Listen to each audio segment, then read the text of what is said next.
My name is Taylor Monroe, and the night of my wedding anniversary turned into a nightmare right before the eyes of 200 guests. Under the glittering crystal lights, I saw my husband, Ethan, holding Sloane, the young ambitious colleague, spinning her around the floor as if they were the true couple being celebrated. The whispers around me cut into my heart like knives. On their anniversary night? How cruel. My daughter, Riley, squeezed my hand, her eyes burning with fury. And when Sloane deliberately looked at me, smiled with defiance and mouthed the words, "He's mine," I knew I would not stay silent any longer. Have you ever witnessed the person you trusted most betray you right in front of your eyes? Share your feelings in the comments. Don't forget to hit like and subscribe so we can continue this journey together, where secrets and shocking twists are only just beginning. And if tonight I watched my life shatter in front of so many people, then tomorrow morning I would have to face another truth. Everything that happened did not come in a single moment. It was the result of years I had sacrificed, trusted, and drained my own dreams to lift up a man I thought was my forever love. We met in college. Ethan was then a business student, confident and ambitious. I was a literature major, once dreaming of pursuing a doctorate and becoming a professor. I remember perfectly that autumn evening when he smiled as he sat beside me in the library, tapping his fingers on the wooden table and teasing that I read so much there was no room left in my head for anyone else. I laughed, and from that laugh, a 17-year path began. Ethan had vision, he had the hunger to rise. He often said, "One day I'll build an empire. And you'll be the one beside me, so I'll always remember who I'm doing it for." I believed him. Believed so much that when I was offered a scholarship for a doctorate at a prestigious university, I turned it down. I chose to stay behind to support him. I worked part-time jobs, managed every small detail of our life. Appointments, meals, thank you letters to partners. I turned myself into the solid ground so Ethan could climb the career ladder freely. The house we lived in carried its own story. It was the home I inherited from my great-aunt Marion Whitmore. She had been a tough woman, building a real estate fortune from nothing. When she passed away, she left me not only the house but also a trust attached to it. Her conditions were clear. The property belonged to me, and any money withdrawn from the trust required both my signature and the trustees. "Never let a man, no matter how much he loves you, make you forget your worth," she once warned me. At that time I laughed, thinking she was too rigid. But now those words echoed like a prophecy I had chosen to ignore. Perhaps because Aunt Marion raised me to be cautious, I always made sure to protect Riley, our daughter. When Ethan traveled more often, when he began taking calls outside more frequently, I installed a smart home system to ensure safety. Electronic locks, cameras inside and outside, motion sensors, even microphones to detect strange sounds. I wanted to be certain that even if I wasn't home, Riley would be protected. But in recent months I began noticing strange things. The system recorded out-of-schedule entries, times when neither Riley nor I were home. I compared the logs and found doors opening at midnight, while Ethan claimed he was on business trips in other states. When I asked him, Ethan brushed it off, saying maybe I remembered wrong or that the system was faulty. I stayed quiet, but inside I was uneasy. Riley, with her 16-year-old sharpness, sometimes asked, "Mom, why is Dad gone so much? I see him come home really late and his clothes always look like he came from a party." I dodged her questions, answering softly, "Your dad's busy with work. That's his responsibility." But deep down I knew she saw more than I wanted to admit. Then something else raised my suspicion even more. Ethan began talking about a big investment project, emphasizing that it was a golden opportunity to make his mark at Caldwell Pierce. One evening as I prepared dinner, he came into the kitchen, placed his hand on my shoulder and spoke in a commanding tone. "Taylor, you only need to do one thing. Temporarily open financial access for me. One signature so I can quickly pull from the Whitmore Trust to close this project. Once it succeeds, we'll all benefit." I froze, the knife on the cutting board clattering. "Ethan, you know the conditions of the trust. There's no such thing as easy withdrawals. And more importantly, that money is for our daughter's future." His face hardened, irritation flashing across his expression. "You're always so rigid. I'm your husband. I'm doing this for the family. Don't you trust me?" "Because I trust you, I've given up so much for 17 years. But this, I can't." From that day on, Ethan turned cold. He traveled more, spoke less when home, sometimes even turned his phone off all night. I started asking myself, Was this project just an excuse? I looked deeper. And in the financial logs I was allowed to access, I found unusual transfers. Payments to unknown small companies with no clear operations. They looked like shadow accounts under shell corporations. I didn't yet have proof, but my instincts told me I was stepping into something bigger than betrayal. This could be financial fraud, even corruption. And if I didn't act quickly, not only my family but Riley too could be dragged into it. That night, after Riley had fallen asleep, I sat alone in the living room, the desk lamp casting light over the files. My heart raced but my mind was strangely clear. I picked up my phone, scrolling to a name I'd heard of for years in friends' conversations. Nadia Brooks. A divorce lawyer known for her cold precision and lightning-fast cases. The phone rang once before being picked up. Nadia Brooks. Who's calling at this hour? I took a deep breath. This is Taylor Monroe. Need to see you. As soon as possible. There was a short pause, then her voice, calm but firm. If you're calling me near midnight, it means you've decided. Yes. I want to meet you in the morning. 7 a.m. My office. Don't be late. And bring everything you have. I hung up, my hands still shaking, but inside I felt a clarity I'd never known. The years of silence, patience, sacrifice, they had reached their end. Ethan thought I would always be the quiet wife standing in his shadow. But this time I would rise not only for myself. I would rise for Riley, for our home, and for Aunt Marion's promise that I must always remember my worth. I stood in the dark living room, the lamp shining down on the pile of documents I had gathered. Midnight had passed. The spacious house, once a place I believed to be a home, now felt like walls closing in, every corner filled with memories that cut like glass. I knew if I stayed one more night I'd only weaken myself. And Riley did not deserve to watch her mother trapped inside this house like in a cage. I climbed the stairs and opened my daughter's door. Riley stayed still on the bed, fingers wrapped around her notebook. She looked up when she saw me, her eyes red but burning with resolve. Mom, are we really leaving? Yes. Tonight. We'll take what matters most. The rest doesn't matter anymore. We began packing. Not suitcases full of clothes, shoes, or decorations. I chose only what could not be replaced. Legal papers, family photos, a few pieces of jewelry Aunt Marion left behind, and keepsakes tied to Riley's childhood. Each item felt like it carried a piece of our lives, making my hands tremble, but my heart harden with a new layer of armor. While I sorted the papers, Riley moved around her room, gathering photo memories, a few of her favorite books, and the bracelet her best friend had given her. My daughter was far older than her years. When she set the bag on the chair, Riley whispered, I don't want to remember this one day as a scar. I want it to be a beginning. I looked at my daughter, feeling both pain and pride. She was learning how to stand up at the same time as I was. My car was parked right in the garage. We loaded the bags, step by step, as if leaving a house already half on fire. I opened the app on my phone and switched the smart home system into guest mode. The front door locked automatically, the entry codes disabled for everyone but me. From now on, Ethan no longer had the privilege of stepping through that doorway as if it belonged to him. Riley sat in the passenger seat, fastening her seatbelt. I caught her gaze in the rearview mirror, calm yet tired. Are you okay? I asked. I'm better knowing you've made your decision. We drove through the night to a hotel downtown. I chose a simple but secure suite with keycard-controlled elevators and a 24-hour front desk. When the door closed behind us, I heard Riley let out a sigh as if her whole body had been released. She collapsed onto the bed, pulled the blanket up, and within moments her steady breathing filled the room. I opened my laptop. Nadia had messaged, prepared the petition for asset protection. Filing at 8 a.m. I'll handle the rest. I read every word, feeling both relief and tension. Another message came from the bank confirming all living expenses had been transferred into my personal account, in line with the Whitmore Trust provisions. The joint account was frozen right after. Ethan would discover it, but it was already too late. Not stopping there, I made a video call to Jessalyn. The familiar face from college appeared, hair tied up, a screen full of code behind her. You're calling at this hour. Means it's something big, right? Jessa squinted. Big enough that I need you to back up the entire smart home log tonight. I don't trust Ethan to leave it alone. All right, give me access.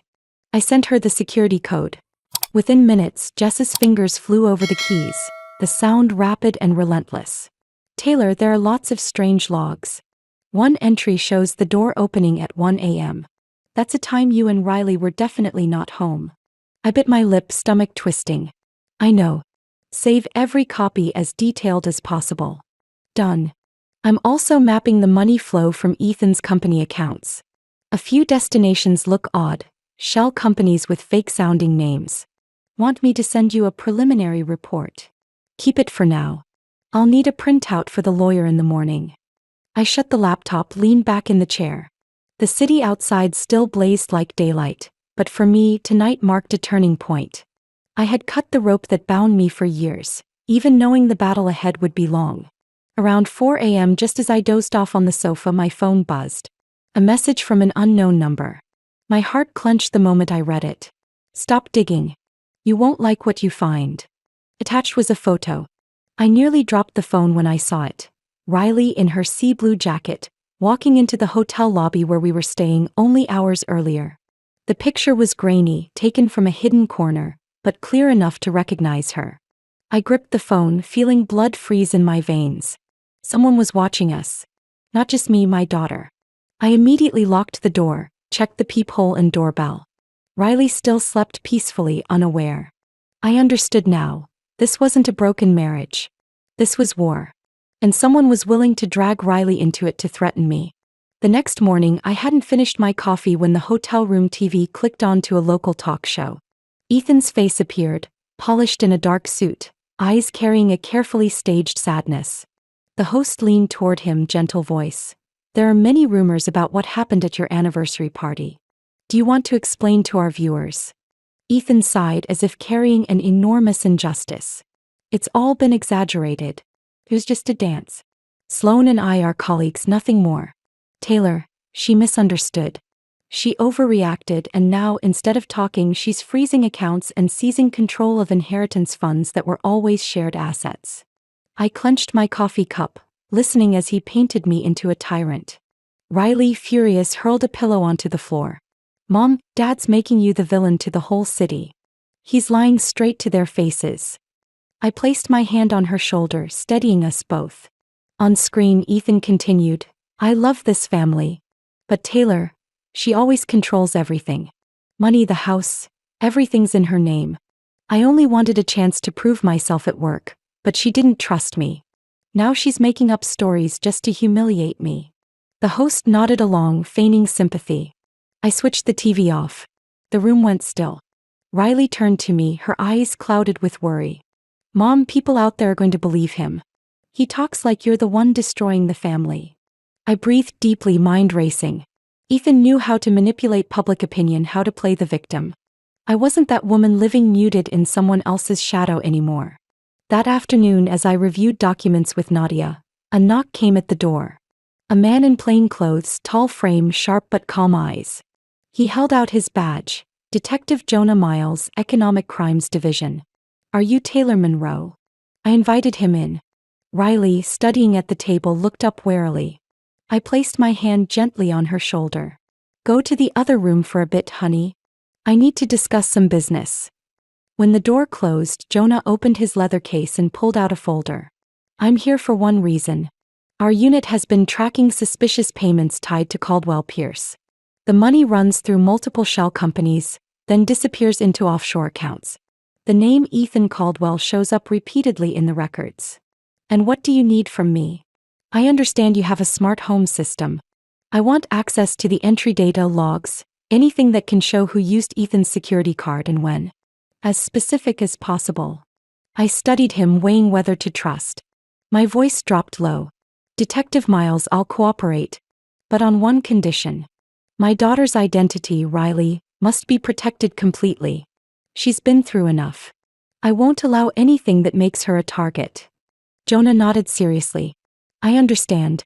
And I promise. Riley will never be dragged in. This is an adult matter. I opened my laptop, connected to Jess's server. A few clicks and the logs appeared. Jonah scanned carefully, eyes following the timeline. He suddenly stopped, pointing. Here. The 12th of last month, 10 a.m. The front door was opened using Ethan Caldwell's card. but company records show he was at a meeting out of state. So who used his card? Jonah enlarged the attached camera image. Blurry but clear enough. Sloane Becker entering my house with Ethan's card carrying a file bag. In that moment I felt blood rush backward through my veins. Not only betrayal, not only lies, but she had stepped boldly into my private space with my daughter, as if declaring her power. Jonah closed the laptop, his gaze sharp. This is the link we needed. If Sloane used Ethan's card multiple times, it means he enabled her. And if the files she carried out connect to the Sawyer waterfront project, we can expand the investigation to public fund fraud. The image of Riley at the hotel sent with last night's anonymous threat flashed back in my mind. They could watch, they could intimidate. But now I had a weapon too. Detective Miles, I said slowly, I'll hand over all the data. But in return, I want absolute assurance that Riley will never appear in any file or courtroom. Promise me that. I promise.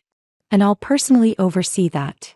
I exhaled as if setting another piece on a burning chessboard.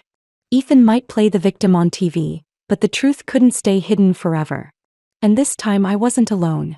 I had Riley, Nadia, Jessa, and now Detective Jonah Miles. This was no longer about a broken marriage. It had become a public battle where every move was scrutinized, but also a chance to tip the balance.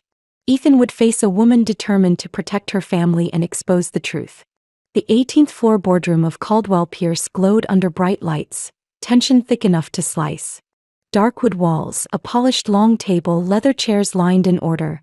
Every detail radiated cold authority. At the far end I remained quiet, though glances kept drifting my way.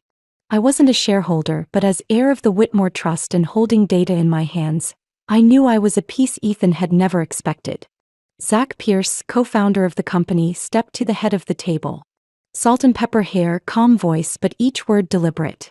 He opened the internal audit slides, the projector casting sharp light across the room. We have a serious problem, Zach said, eyes scanning the row where Ethan and Sloane Saturday. A large sum was recorded as strategic consulting fees, nearly $2 million, funneled into a company called Beacon North LLC. Murmurs rose instantly. I saw Ethan's jaw tighten, Sloane forcing a thin smile though her hand trembled. Zach clicked to the next slide. Our preliminary investigation shows Beacon North has no office, no staff. It's a shell. And from Beacon North, vague expenses appear. Image marketing, equipment maintenance. Those funds traced back to a personal account tied to Sloane Becker. Sloane's face changed color. Keyboard clicks sounded from the front. Jessa Lynn, whom I had asked to join remotely through a secure connection. A money map appeared on the screen. Red arrows ran from Caldwell Pierce to Beacon North, then branched into many small lines, finally stopping at accounts under Sloane's name. The numbers danced, bare and undeniable. My voice calm but carrying through the room. This isn't all. I pressed a button on the remote. The screen immediately showed footage from my doorbell camera. The image was perfectly clear. Sloane in a business dress, holding a brown file box. Beside her was Ethan, his hand on Sloane's back as if urging her along. They hurried into a car, the box lid flashing bold letters. Sawyer Waterfront.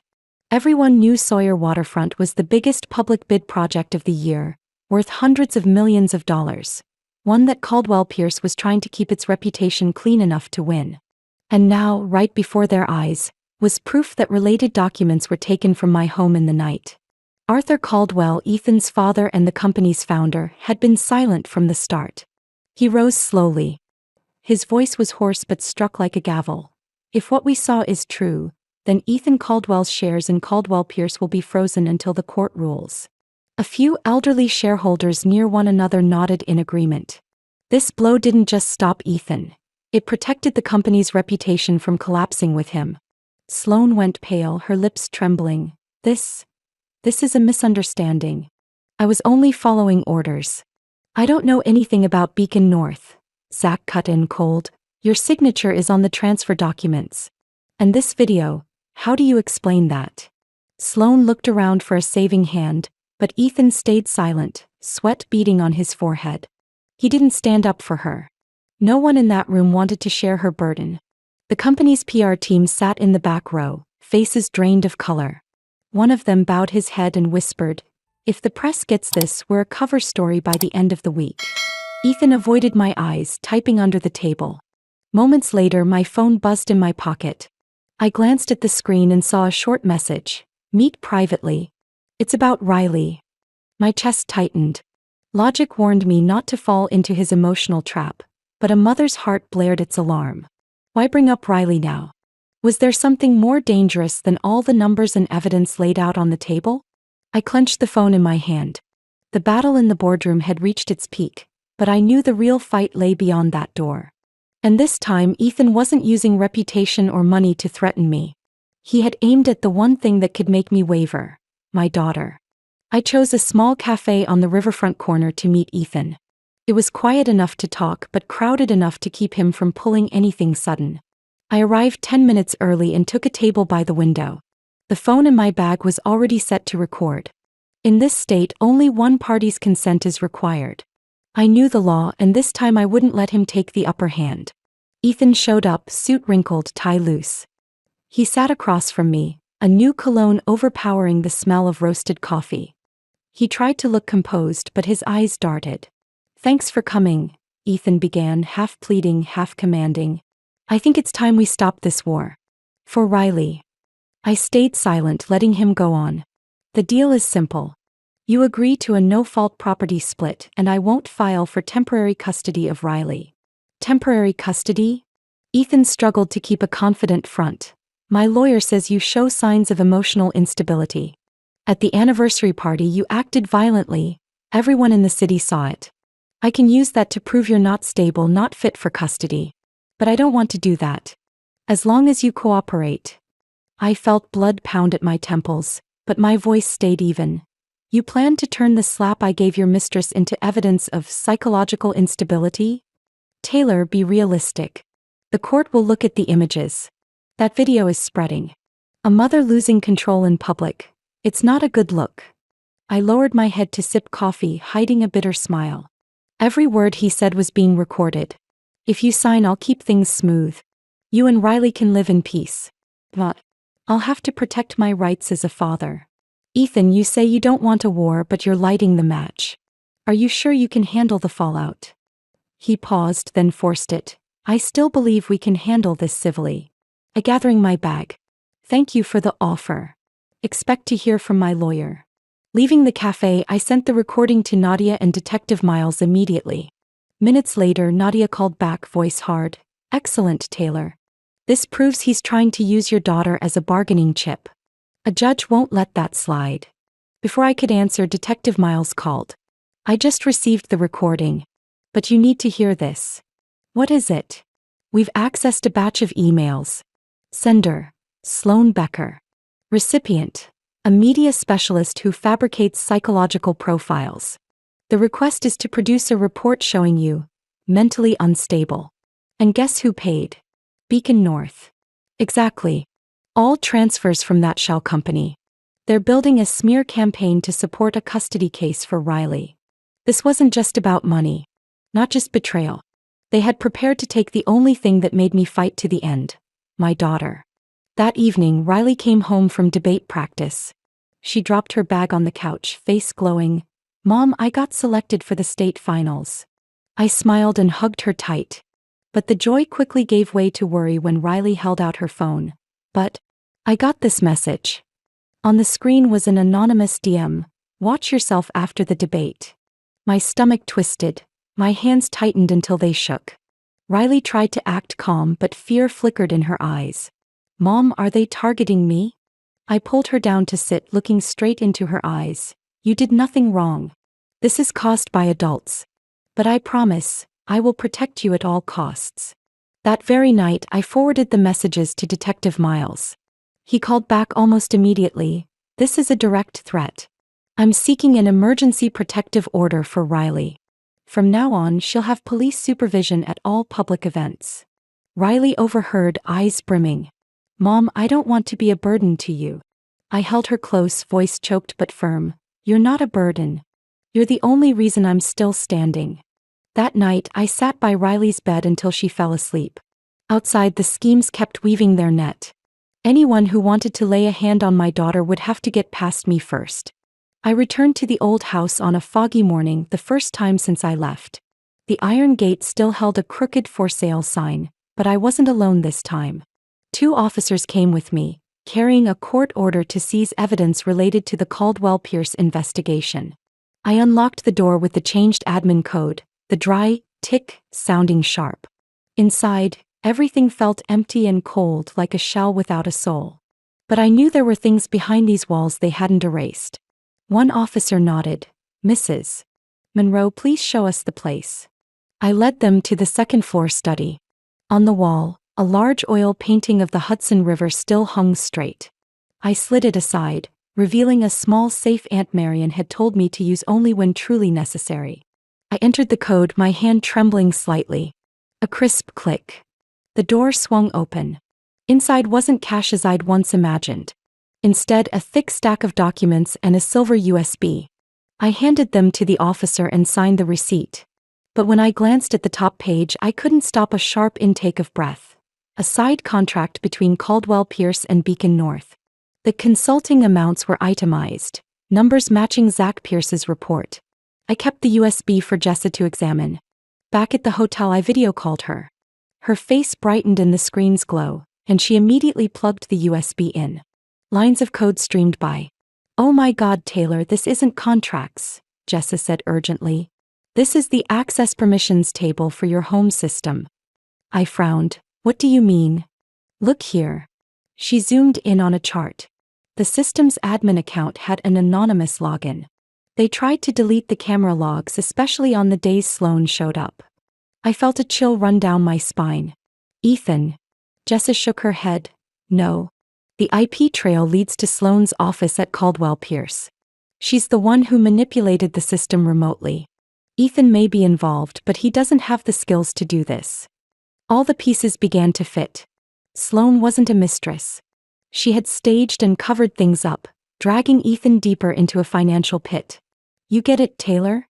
Jessa went on. "Sloan built the Beacon North trap and pushed Ethan to sign. He thought he was benefiting, but the legal liability is falling entirely on him. When the Sawyer waterfront project blows up, Ethan will be the one on the hook. And Sloan? She has a clean exit route." I closed my eyes, feeling my heartbeat pound. Ethan had betrayed me, yes. But he was also a pawn in Sloan's game.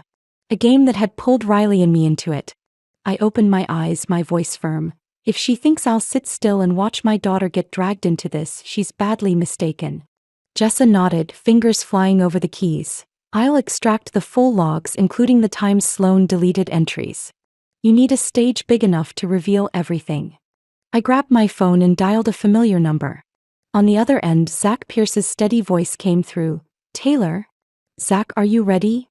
I asked, staring at my laptop screen where Beacon North LLC flashed. "Tonight, I need a stage." The Sawyer waterfront hearing took place at the City Hall auditorium, a space usually reserved for quiet civic meetings. But tonight, camera lights, media placards, and hundreds of residents packed into the seats turned it into a real stage. I walked in and felt the eyes on me, not with pity like at the anniversary party, but with expectation. People wanted the truth.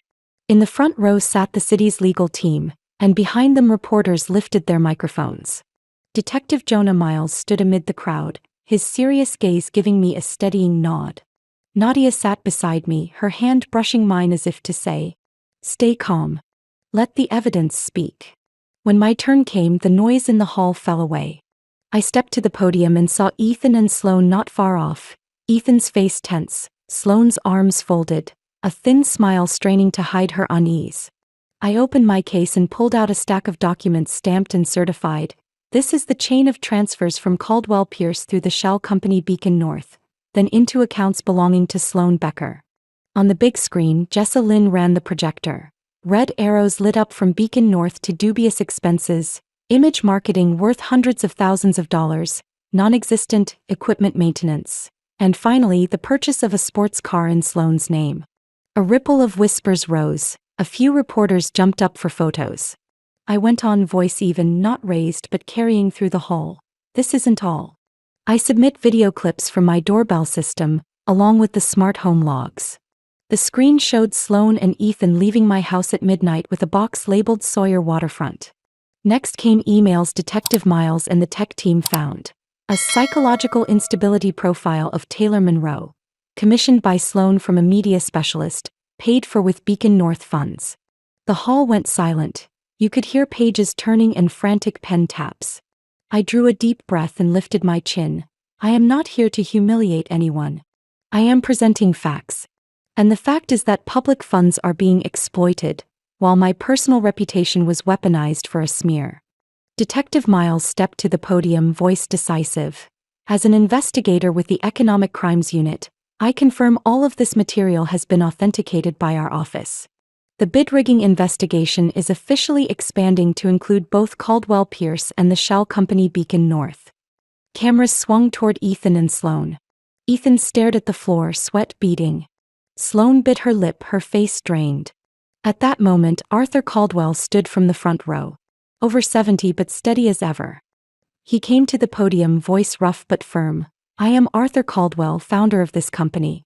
I cannot and will not protect anyone who harms the community. Therefore, as of this moment, I strip Ethan Caldwell of his executive role at Caldwell Pierce. Ethan's head snapped up, his face blanched. Dad. You can't. Arthur raised a hand, not looking at his son. This is no longer a family matter.